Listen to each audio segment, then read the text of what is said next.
Welcome, everybody. Thank you so much for coming to this wonderful event. This is the second Zoom event. One was last night. We taped it, we recorded it. So that will be, along with this recording, will be on our arttrail.com website in a couple of days. So tonight we'll hear from Kari Zelson Robertson, Michael Ludgate, Annie Sheng, Robert Roemisch, Jada Simone, and Cindy Kaufman. I just want to tell you that the Greater Ithaca Art Trail is a program of the Community Arts Partnership of Tompkins County. Our website is artspartner.org, and we run the Spring Rights Literary Festival in May, and you can find recordings from the Spring Rights events on a Spring Rights website, which is linked on artspartner.org. The Ithaca Artist Market in August, we have a gallery, the Cap Art Space, with monthly exhibits. We do a professional development workshop series for artists, and past ones have been recorded. The next two in November are geared toward musicians, which is really cool. We haven't done workshops specifically for musicians before. We've got a networking event, which is just basically talking and cake, coming up on September 26th. And finally, we have I think we're going to have about $275,000 or more for arts grants in 2026. So we do a lot. The Greater Ithaca Art Trail is one of our programs. It's got a separate website. It is arttrail.com. There are 55 artists on the Art Trail, and the website, and actually there's a brochure that you can download, are a guide to their contact information, their websites. It tells you who is open by appointment year-round and where you can buy their art. Also, next event coming up is the Open Studio Weekends. On these 2 weekends, 11 to 5 on October 11th and 12th and 18th and 19th, over 30 artists will open simultaneously. Ideally, fall foliage is at its peak.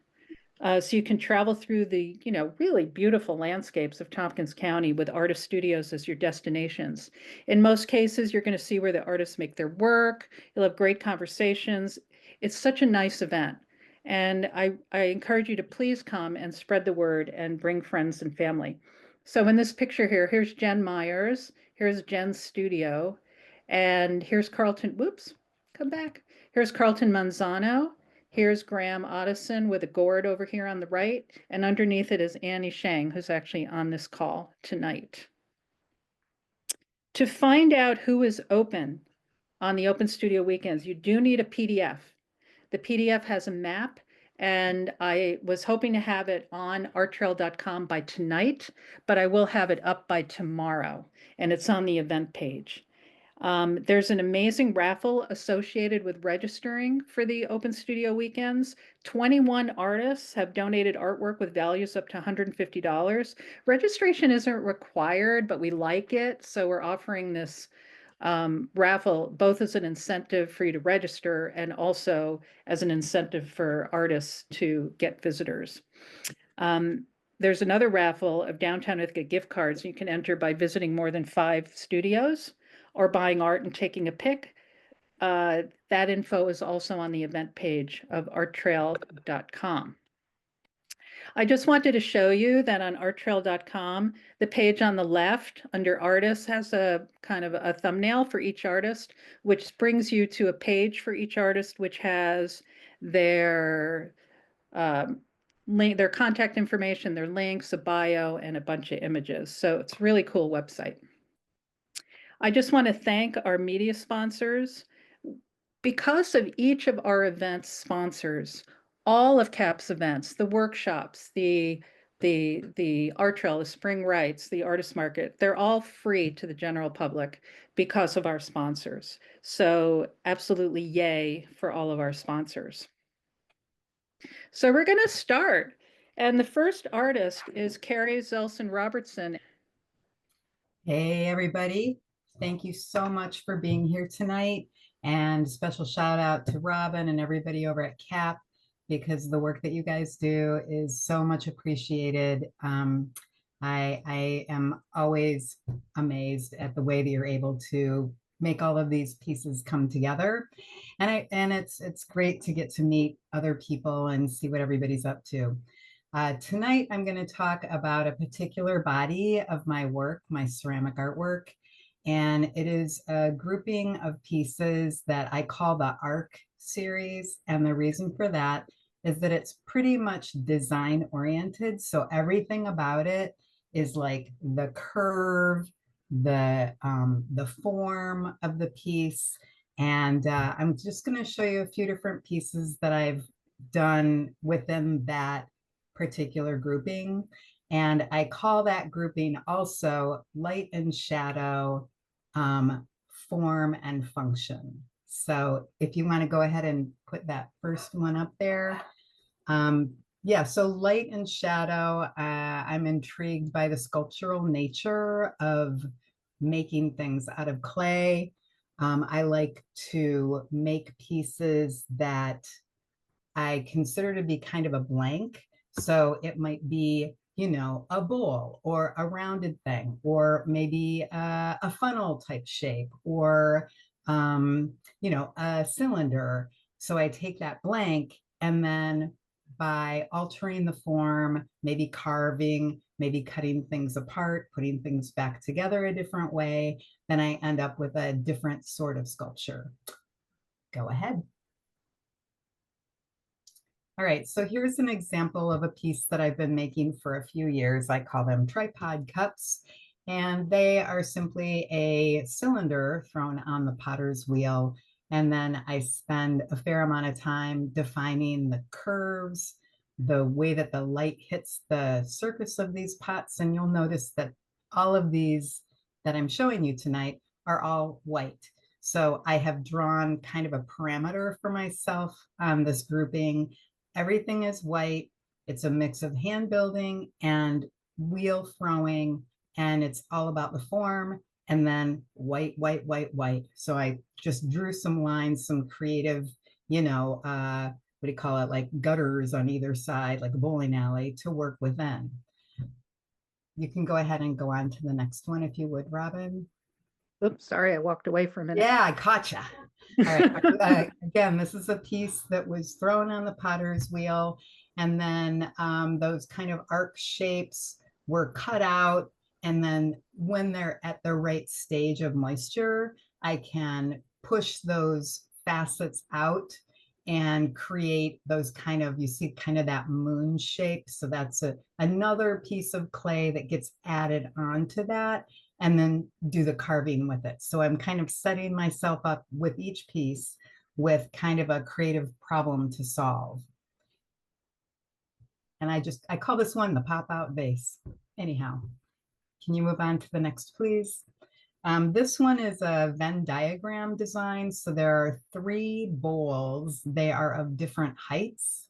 If you can imagine the 3 of them lined up, then when they're in kind of a wet enough that I can manipulate them, but dry enough that they'll hold their form, then I do cuts into the bowls so that one will fit like right into the other. And that's a pretty challenging design and one that I really enjoy figuring out. Sometimes I call myself a frustrated architect because I really like to build, and I like the components, putting them together, changing the forms. But yeah, I can't really build a house, but I can build some stuff out of clay. Go ahead. This one I call Orbital, and it was one in which I threw a bunch of different pieces and then started playing around with ways that I could connect them to create this sculpture. And this, again, we're also going into that kind of form and function because my work is generally work that you can use for, whatever, plants or food or, things like that. This one probably pushes the limits a little bit, but it would be kind of a fun thing to try to figure out. Go ahead. This one's pretty simple piece, two pieces put together. I call it a dot and cone. I've made a variety of these with varying proportions, and I think they're kind of cool because you get to, like to see through like the the stems of the flowers. It's just an interesting visual. Go ahead. Here are some appetizer trays that are made from flat pieces of clay. I cut kind of a O shape and bring the edges up and make them wavy and then put them on a slab. And I just love the way that curves work. I think they're really beautiful and I think they're really fun to put food in. So yeah, people always say, "Oh, those are really interesting," but like, what do you do with it? And so I have taken a few pictures of actually using them so that people can see, ah, okay, I basically say you just open the fridge and whatever you have in there, you just toss it in. But, go ahead to the next one and we'll have a sample. Don't those look yummy? Ooh. And go ahead and move on to the next, please. And this one I threw in there. It's a show that I had this summer up in the Thousand Island area with pieces from that grouping. And I just thought I'd show you, like, I can get fancy if I have to. So there we have it. And go ahead and move on. And then here is just a really neat spot in Ithaca called Handwork, which is an artist co-op. There are a little over 30 member artists in the area who show their work, and they also, work the store and things like that and help to manage. If you're interested in the work that you see of mine, you can see more of it there. And I happen to have an exhibit in one of the windows right now that is of that body of work, the arc, light and shadow, form and function that you can see. So yeah, visit us at Handwork. And let's see, I think I have, is that it? I think that was my last slide, but I'll finish up by saying that I will be open both weekends of the art trail. And I'm also open if somebody wants to connect anytime. I have people visit my studio and gallery. It doesn't matter, whenever they can be there. And you can also look me up on Instagram. It's my name, Kari Zelson Robertson. Once you get the Zelson, Zelson, you will get me, because there are no others. Well, very few, and they don't make pots. Okay, so I see some questions. Should I answer? Do I We're have? going to do the questions at the end. That's So okay. Sure. did you notice how the black shirt you were wearing kind of followed the same function as the pottery with the cutouts? Isn't it funny how that works? Yeah. Thank you very much, Carrie. Thank So you. next person, let me highlight Michael Ludgate.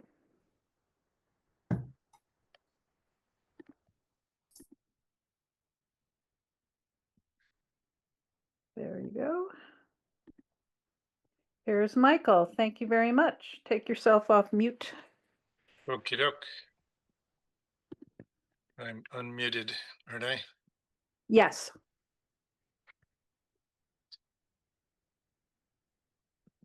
I got a pop-up window asking me to unmute. No, you're unmuted. Okay, Look, you look just like the picture. pretty similar. Yeah, this is another facsimile of the me trying to look like a dignified older gentleman. Yeah, I'm actually much younger. It's a special filter. I also would like to thank the Community Arts Partnership for everything they do, especially Robin. It's pretty amazing. Robin seems to have a unlimited amount of energy. It's I wish I had that energy. I have some of it. So I want to talk about some photographic images. These are all from my 2026 calendars. I have been producing 2 calendars each year. They're what some folks would call art calendars. They're printed on heavy photo stock. So each month is a high quality frameable image. And I have 2 themes. One is landscape and one is not landscape. close-ups, botanicals, that sort of thing. So if you can show the first slide, Robin, that'd be awesome. This is a botanical taken in early November with a telephoto lens of the leaves of wild blueberries. That's about all I have to say about that one. It was a spontaneous image I took while hiking. The next slide, please. I do a lot of hiking. Pretty much every morning I'm outdoors with my camera and sometimes also in the evening. And if it's really nice, I go outdoors at night in the dark. For a photo like this, it does take a little bit of planning. It has to be clear. You need a tripod, a wide angle lens. I use a special filter that filters out some of the light pollution coming off the horizon. This is looking towards Binghamton from my house. And then I take multiple exposures of about 20 seconds each, and I stack them together in Lightroom. This intensifies the light from the stars and eliminates blur. If you just take one really long picture, like, you know, longer than 20 seconds, the dots start to turn into streaks. So that's just a little trick that I do to create this kind of image. Next slide, please. That astrophotography was taken with a wide angle lens, wide open. This photograph was taken with the same lens, but with light.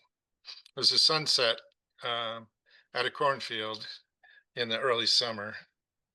This is Cornell property, kind of near the Teaching and Research Center in Hartford, New York. Next slide. So the last couple images with the wide angle lenses, you notice that the objects are super sharp. I've been working on a series of floral images, what I call soft focus. I use a 85 millimeter portrait lens, wide open, which if anybody that knows about photography would realize it creates a very narrow depth of field. So I have just the edges of some of the petals in focus. Everything else is fuzzed. I'm using up how much time do I have left, Robin? Not sure, but you're doing fine. Great. I Okay. forget to look. Soft focus floral. Yeah, Bia says 4 minutes left. 4 minutes. Okay. Thanks. The next image, please.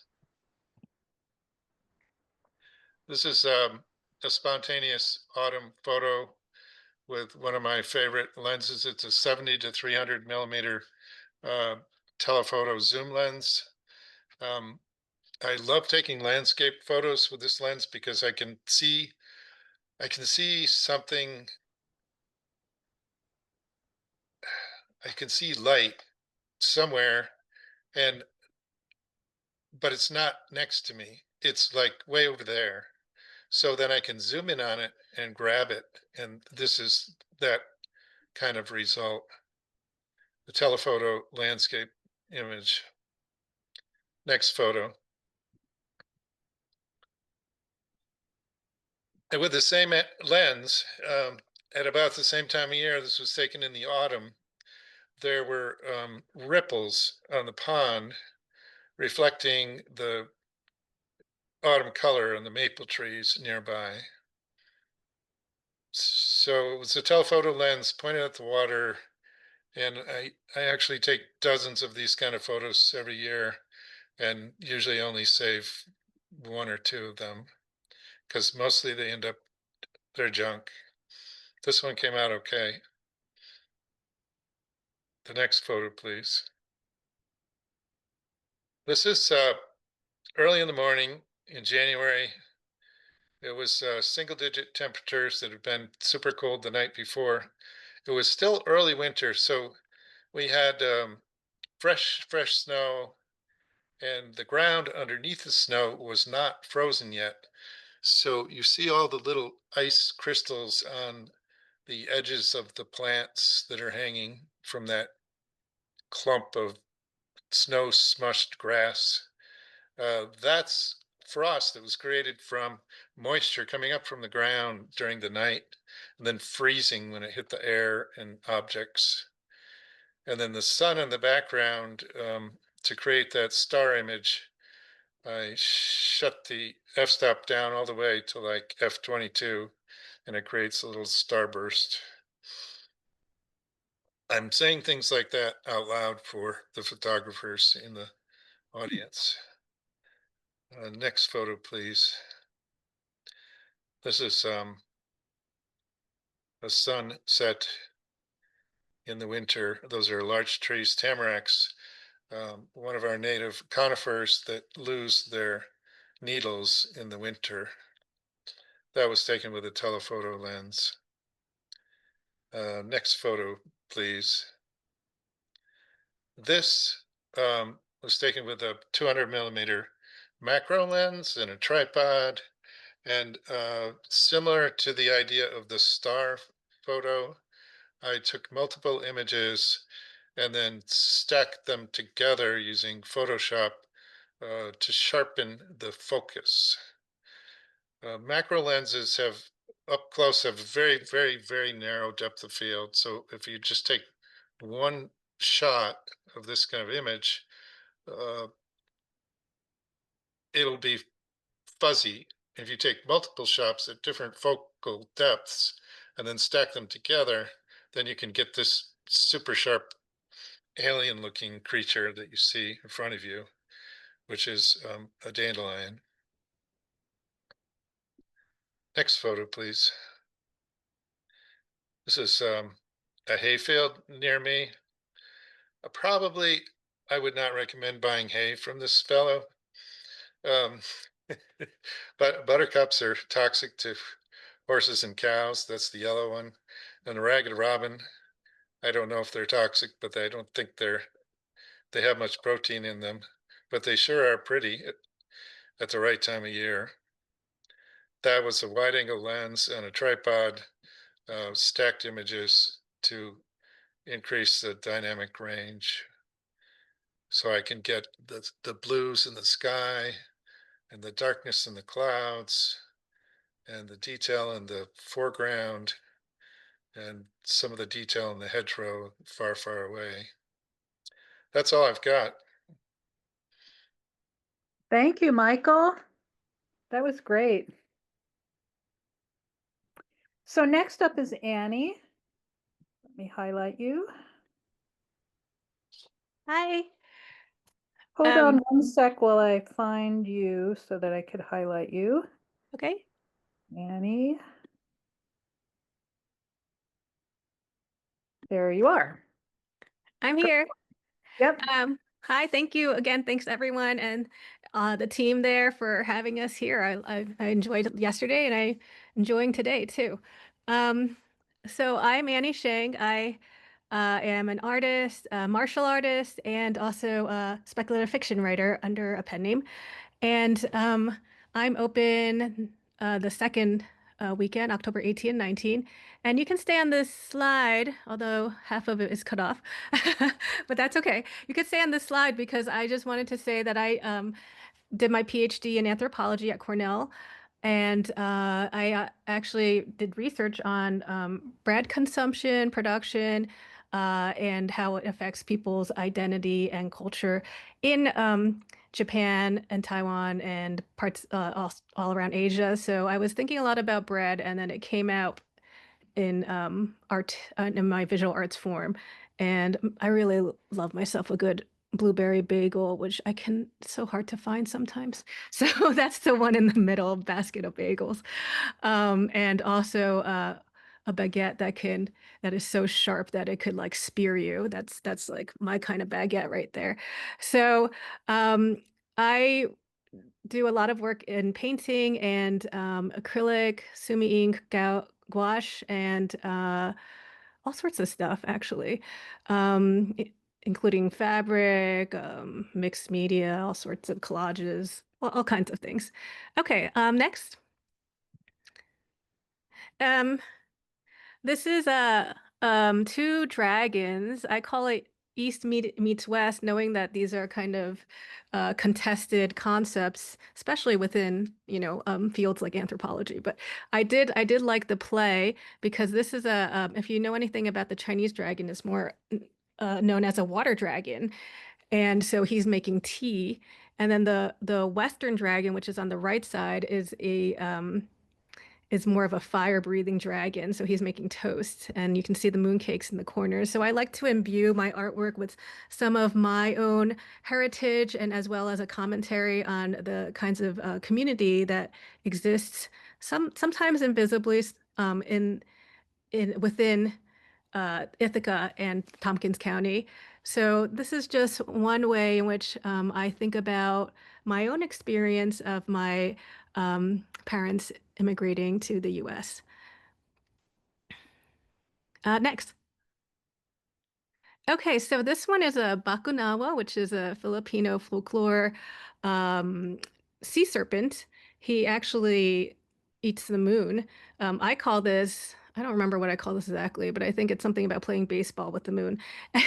And on the top left is the Long, which is the Chinese dragon, the one that I mentioned previously. And I really like some of the batik, uh, like in the kind of clothing and textiles from Indonesia and other areas in which they use wax, and then they put uh, they use wax to make the um, the cloth. And so I drew inspiration from those kinds of kind of textures and patterns in this. There's also a little bit of like a Japanese style pattern too. I lived in Asia for a while, so I draw a lot of inspiration from that area. Next, please. This is my studio, or part of my studio, and on the right side, you'll see that the Long is wrapped around Cayuga Lake doing some wine tourism. And this one is actually done in chalk pastels, which my spouse actually does more of. So it was fun to try. They work really well with black, so I wanted to do that, and some other seascape and animals. Next, please. So this one I call it "Do not disturb the sandhill crane." And my studio, if you come and visit, my studio is right next to Sapsucker Woods. We often see lots of beautiful avian life, and possibly people eating donuts as they watch avian life. So you can watch the people bird watching too. So anyway, this is I have a love for baked goods, if you can tell. Next, please.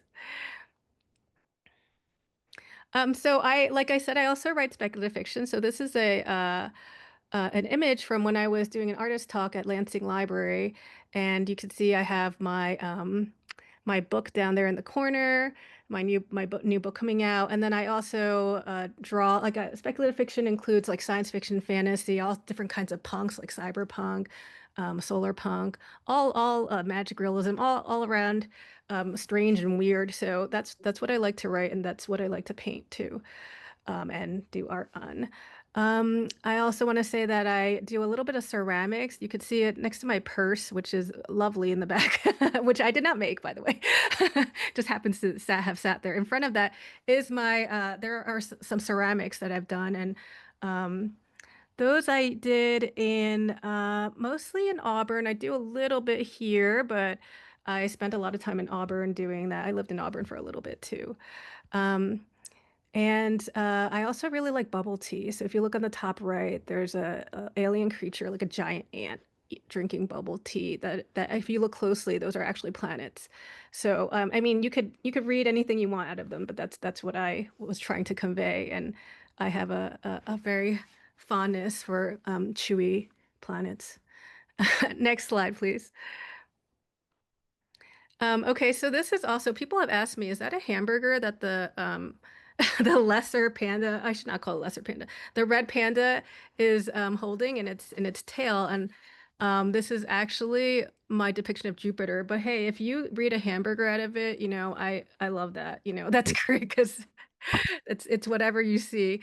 The red dots of the Jupiter, the red storm, it reflects the redness of the panda. So I was trying to capture the movements that are happening in Jupiter and the movements that's happening in the fur and the kind of the color coordination. I also probably go to the zoo sometimes and see the red panda, especially at Syracuse Zoo. So I probably was inspired by the cute little furry ones walking around.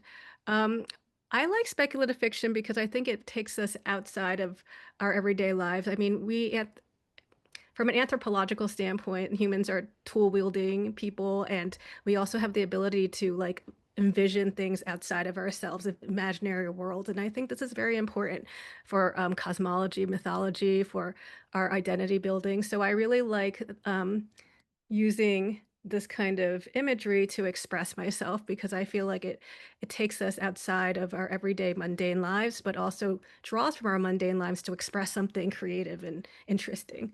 Okay, next, please. Oh, okay. The noodle broth falls. See, I don't even know what's coming up next. I'm just winging it. So the noodle broth falls. This is based slightly off of Taganic Falls, and how great would it be if you could? I mean, you should not ever. In your head, you can leap off of the Taganic Falls, not in real life, but in your head, and fall into a wonderful, delicious, savory broth of noodles and just chomp away. I mean, this is kind of like my dream here. And on the bottom, there's some sushi and soy sauce. Is that my last one or do I have one more? Or how many do I have more? Oh, I have one more. I'm doing it. Oh, I Yeah, have a two couple more. more. Okay, I'll make it fast.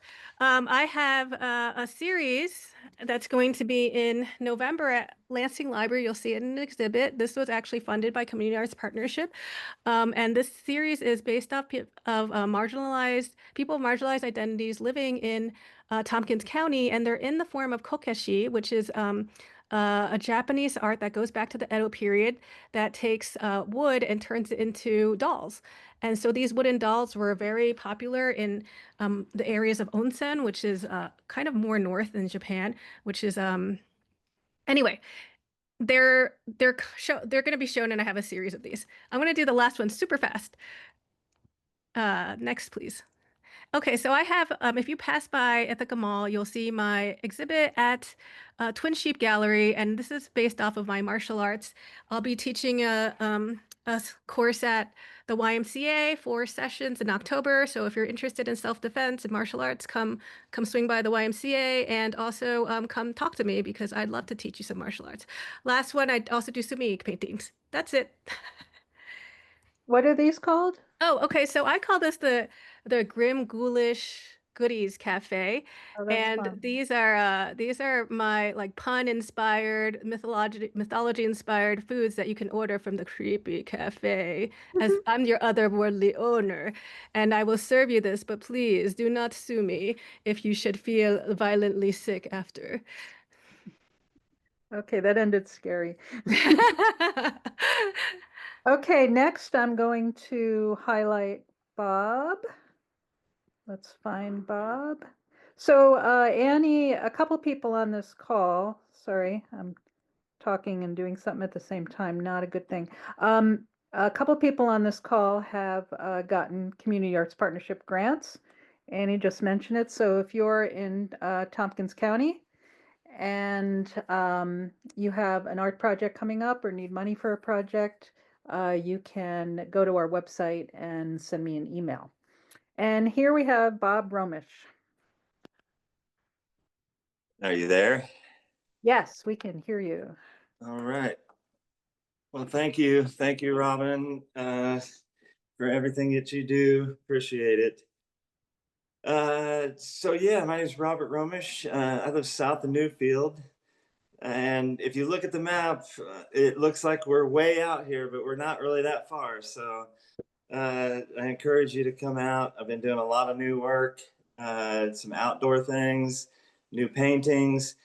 If you don't know my work, I'm kind of all over the place. I do a little bit of everything, from painting, sculpting in wood, steel, bronze.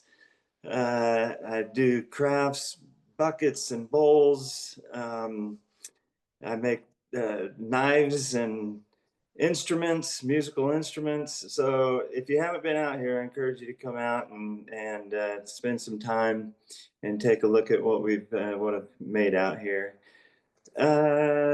So yeah, I wanted to talk about some outdoor work that I've done, and I kind of wanted to focus on that because it's something that I'm going to be working on over the next couple of years, is doing more outdoor work.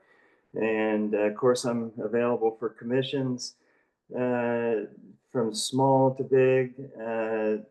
Anything that you have in mind, we can create together. So let's go to the first slide. So this was a commission. There was a call for artists in Paso Robles, California.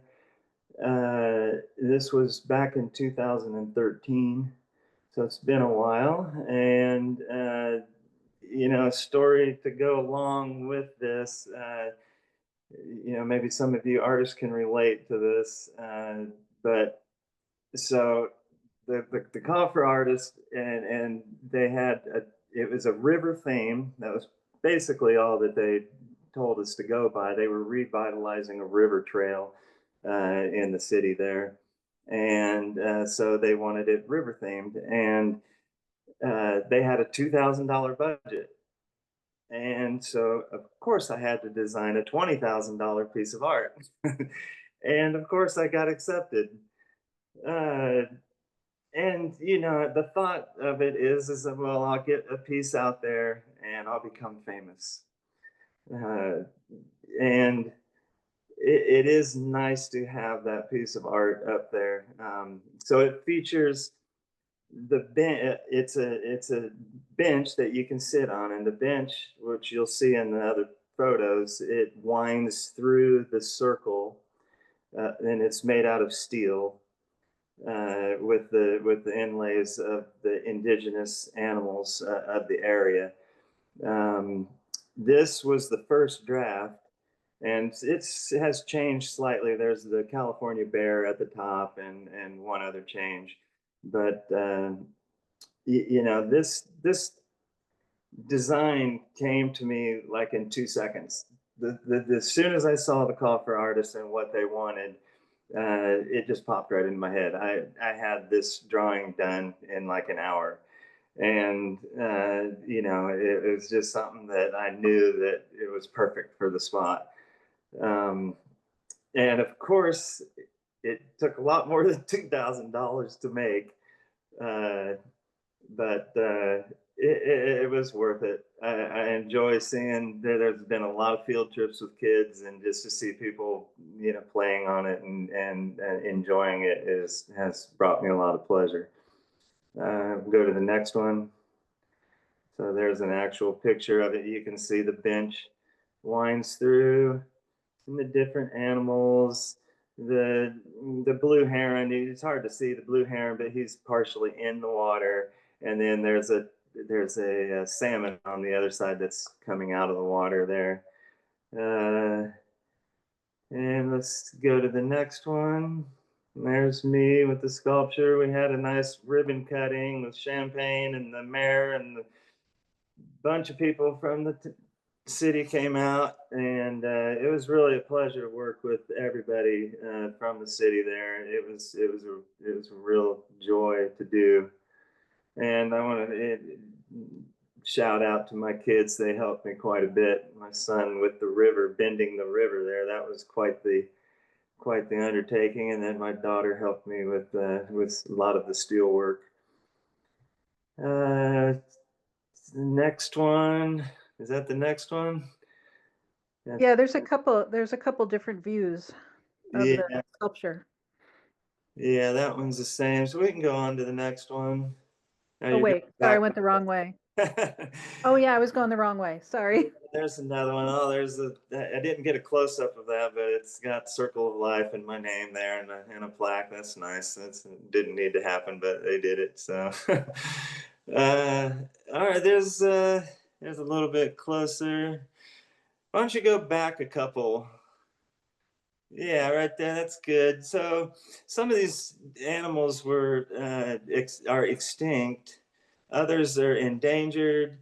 Um, I don't even remember what half of them are. There's a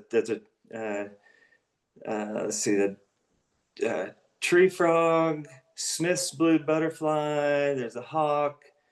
Um, I can't even remember what kind of a rabbit that is, but it's a rabbit. There's a rattlesnake. There's a coyote. So yeah, that was a lot of fun to make. All right, let's go on. And it's hard to see in this photo, but it's very simple steel heart. And I keep it simple. I like to keep things simple a lot of times instead of complicating with all these different, things that would make it, not be able to focus on what it is. And so, anyway, this heart, it's just something that I just came up with. I had a little bit of extra steel laying around, and I made this.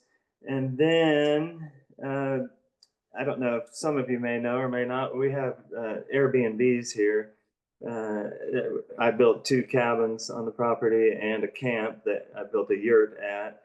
We have a swing and that seesaw and things for kids to play on. And so we had a couple that came, and the husband saw this, and the wife had just gone through heart surgery a year before and was fully recovered, but it was a very touch and go situation with her, and he thought that that was perfect for her, so he surprised her with that, and I delivered and surprised her with it. So that was really nice. We can go to the next photo, and there's a little close. That's a little better look of it.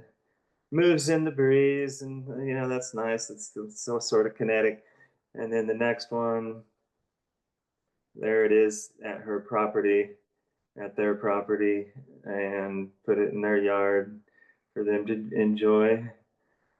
So that was nice. I'm really going to be focusing on some more outdoor sculptures this year.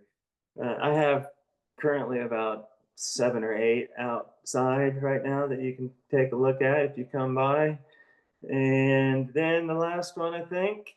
Oh, no, that's not the last one. That's one of them that I just finished not too long ago this year, and have it here at the house. That's some wings, angel wings, however you want to interpret that. It's steel and wood, and then the wood is treated with some many coats of a marine type finish so it lasts a long time. And the wood itself was one log, and then I split it in half, and kind of like a book match is what you call it.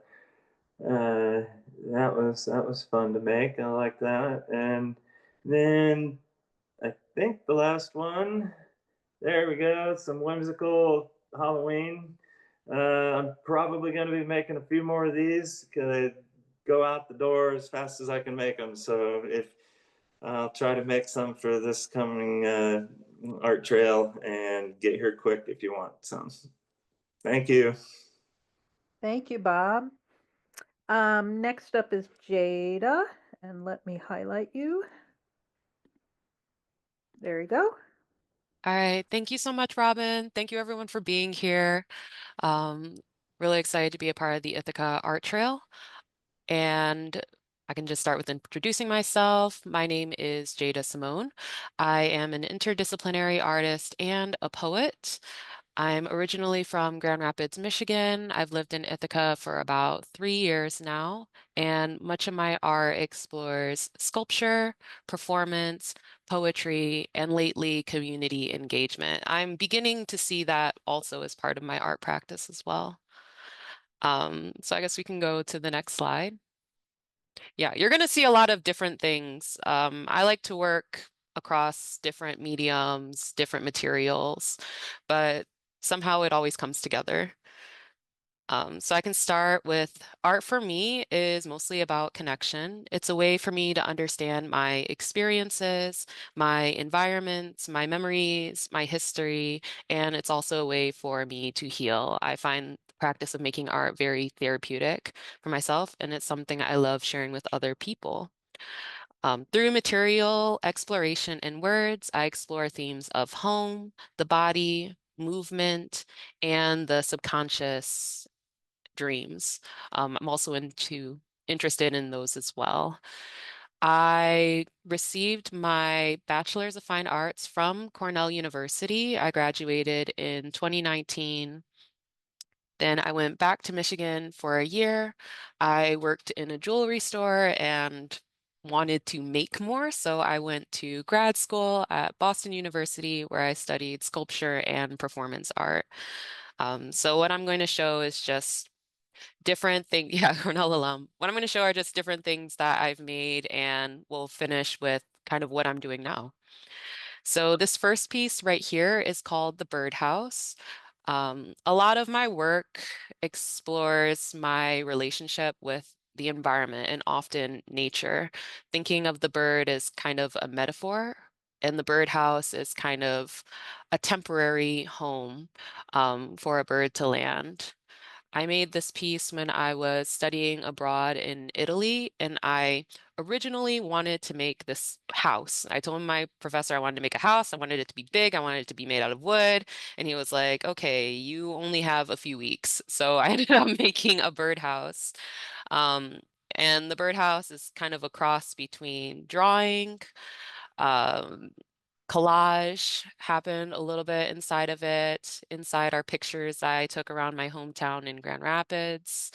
And the sort of wood paneling was done with a calligraphy pen and ink. So I guess we can move on to the next slide. This is a still from my first ever performance piece that I made. It's called How to Name a Bird, where it was very cold that day, but I sat out in front of Jaden Hall on Cornell's campus and I invited people to come and rename me. I guess I was exploring sort of themes of power, ownership, and it also just helped me pave a way to start exploring my body as material in my work. So we can go to the next slide. I have a close-up.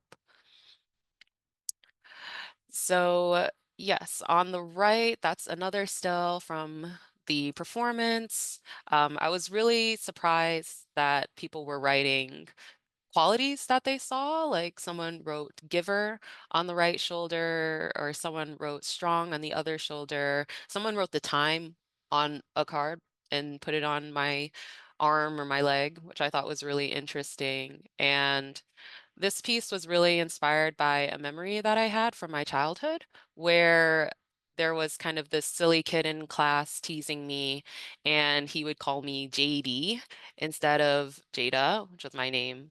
And I remember it bothered me, but while I was reading Maya Angelou's book, I Know Why the Caged Bird Sings, she had somewhat of a similar experience where she was working for a woman who called her Margaret instead of Margaret. So I was exploring this idea of naming and what does it mean to name something and be renamed.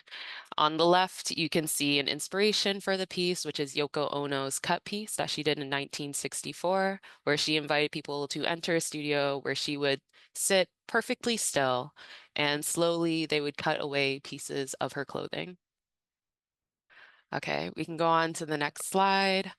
This is a performance that I made my senior year. This is called Arachnid. You can guess I was inspired by spiders that I've seen just in different places.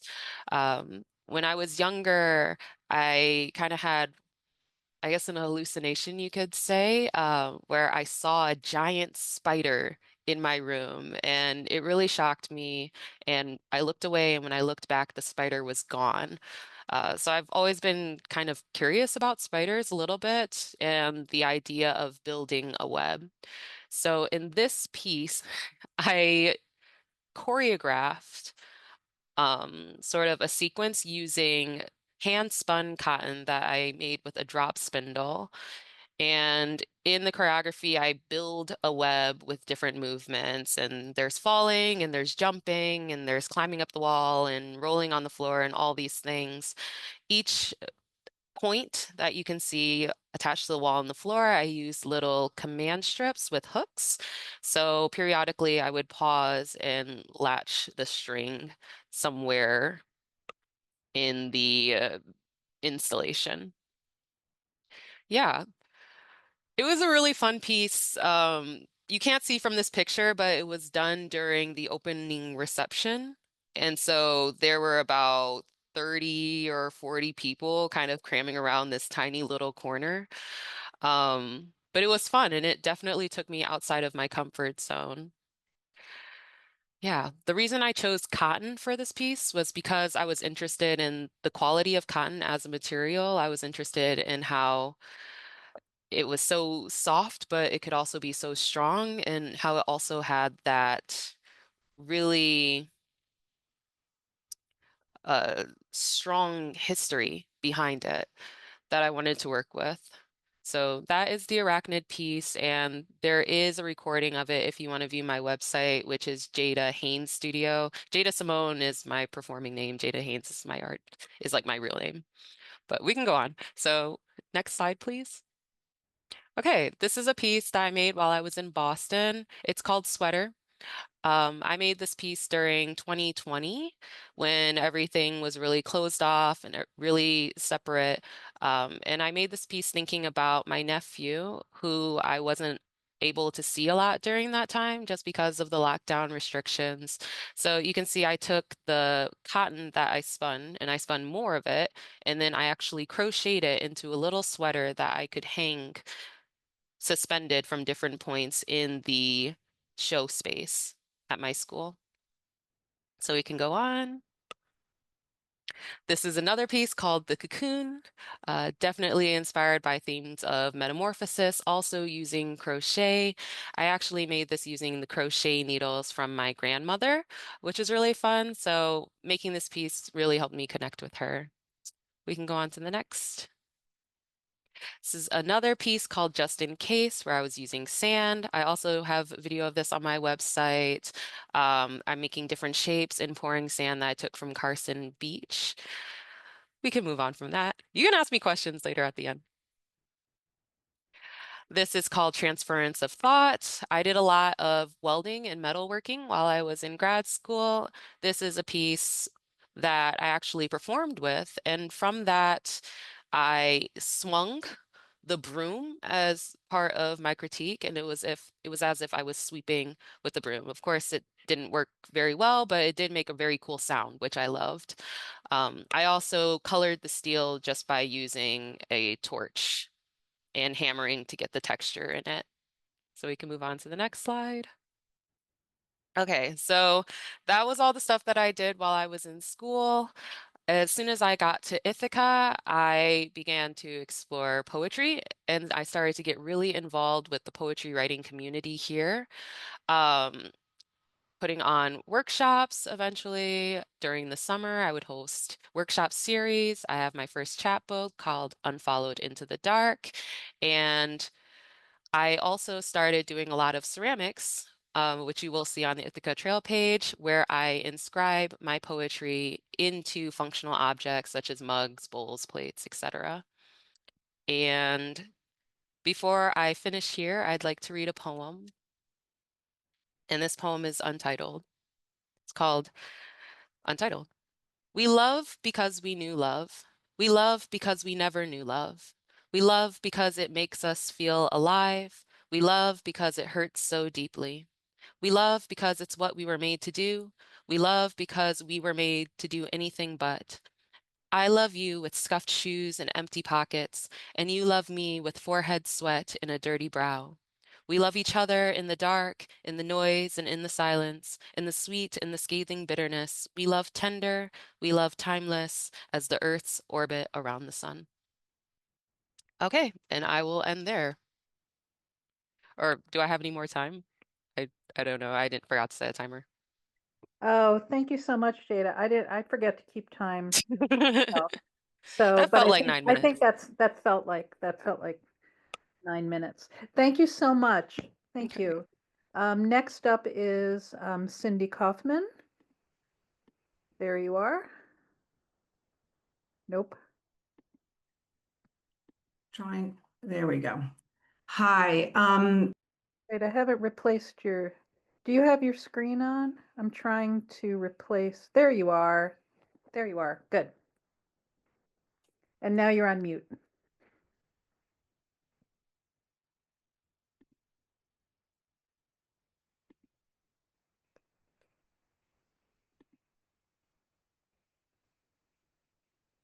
I may have done that accidentally, so I'm trying to take you off mute. Can you take yourself off mute?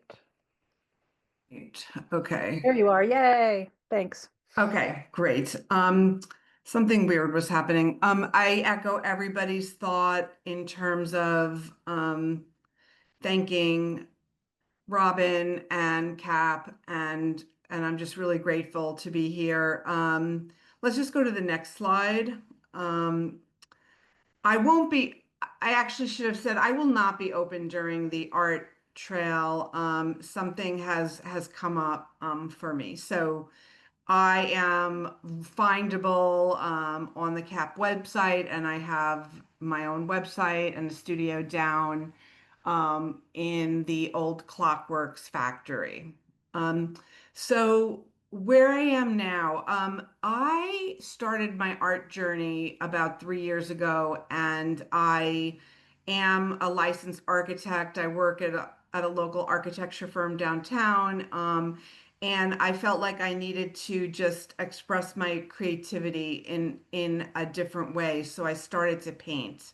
So let's go to the next one. Um, I I actually typically, and you'll see it later in my presentation, I typically do very like lively and whimsical, like contemporary floral type paintings. But in the spring of this year, I went to a residency in France, and it was called the Chateau Orcavaux, and it was like really amazing, a really incredible, freeing experience. I started to paint landscapes more, and these are just photos of what inspired me so much during my residency there. So if we can go to the next slide. I was really taken by these tall vertical windows in this 1800s architecture of the chateau, and the idea of the tall, slender window and the vertical landscape and the view beyond. And I went during the spring, and I completed these 5 paintings and some others that looked at these landscapes as if you're looking through a window, tall vertical window, but also an interior of what they called the salon, and also a close-up of sort of a springtime ground cover. We can move to the next. This is typically what I was painting before that, and I still am painting that, but I'm really inspired by nature and flowers in particular, and the idea of the life emitting energy of flowers, and how I can take a photograph and then just start painting and layer on and on and on. And this painting is quite large at 36 by 48. And I want to try to give you the feeling that like the flowers are almost jumping out at you, or that you're immersed in the meadow, and that you feel like you're in the meadow, and it almost has like a cartoony feel to it. Next. And that previous image, from there, a jumping point, I started to work more abstractly, and not look at a reference image at all, but just try to create shapes and a composition that I felt was almost like meadow-like. And I start to work with shapes, and I keep layering and layering, and then I subtract by scraping off and layering back on. And I feel like these two in particular bring in some of like my architectural sort of sensitivity, because I feel like there is a bit of a structure to these, but they also have sort of like a whimsical feel, and that's what I'm striving for. So I'm really trying to create more of this style of work. Go to the next, please. I also am very obsessed with graphic design, although I don't do graphic design, but I love graphic design. And I try to take an image that I see and sort of flatten it almost into the idea of like a graphic 2D almost tapestry. And I want to start painting on raw canvas that can be hung with a dowel, rather than a gallery wrapped canvas. So it starts to move into like a tapestry kind of feeling. So, so as you can see, like that's my starting image, but the final painting is very different because I just bring my own energy into it. Can you go to the next one? And this is also, going back to the landscapes, taking this walk at Treeman Lake out by Buttermilk, I realized that like what I'm looking at, I can make it whatever the heck I want it to be, right? And I decided that like, I'm very interested in the knobby influence of art, like Felix Valletone, turn of the century, early 1900s, this idea of bringing my own emotion into the view that I am looking at. And can you move to the next one, please? Oh, that is a repeat. Did we go backwards potentially? Oh, here we go. So then I think this might be my last one. I love these irises, or lilies, sorry. And I love this composition. I love the wood fence behind it, but I wanted to change everything about it. And therefore I did. So again, like starting with a concept photograph or an experience of me looking at something, and then making it again like into this idea of the tapestry, or this like more like a decorative sort of design, um and adding to it and subtracting from it. And I think that might be the last one. Oh, this is this time of year, right? Where we have the goldenrod, and then we have like the purple flowers, and we have things that are brown and things that are green. And again, I think of this more as like a tapestry kind of like a representational, but also illustrative and abstracted. And again, you feel like you're in that meadow, you're in that scene, and the background and the foreground become flattened. And that might be, I think that should be, oh, sorry. And this is the last one. And then this is another one that I call Infinite Meadow. It's sort of this idea of it definitely had like a very huge depth of field. But again, I brought the foreground and the background sort of together, and with the horizontal striations, creating sort of this like flattened image, more like a pattern, but maybe like a little bit of more blue and gray in the background colors, to give a little bit of a sense of depth, but it's still very abstracted.